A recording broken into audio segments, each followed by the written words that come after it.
Guys ఎట్లా ఉన్నారు? నేను బాగానే ఉన్నాను. సో ఇది వచ్చేసి మా అమ్మమ్మ వాళ్ళ ఇంటి ముందు గార్డెన్. చూసి చెప్పండి ఎలా ఉందో. నేను మార్నింగ్ చెప్పాను కదా మట్టి బొమ్మలు చేస్తానని. మా అమ్మమ్మ పాతకాలం మొత్తం సామాన్లన్నీ చెప్తే నేను అవన్నీ ఎట్లా యూజెస్ ఉంటే అన్నీ తెలుసుకొని చేశానన్నమాట.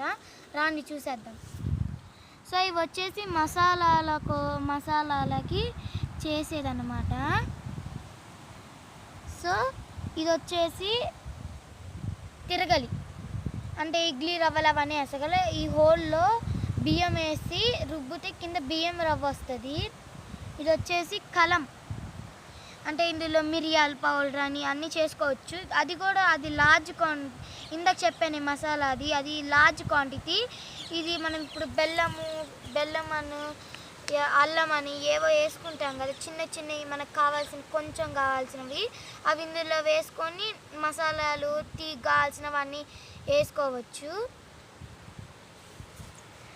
ఇది పాతకాలంలో పసుపు కారము దంచుతారనమాట.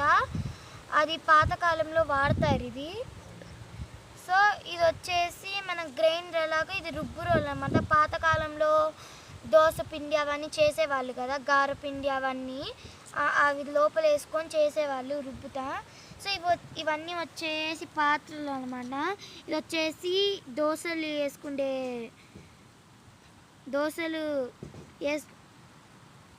దోశలు అదొక ప్యాన్ అనమాట. ఇది వచ్చేసి చపాతీలు చేసుకుండేది. ఈ 3 వచ్చేసి ప్లేట్స్. ఇవి 2 ఏమో గ్లాసెస్ అనమాట. ఒక చిన్నది ఒకటి పెద్దది. ఈ రెండిట్లో మీకు ఏది బాగుందో చెప్పండి. నాకైతే చిన్నదే నచ్చింది, కామెంట్ పెట్టేయండి.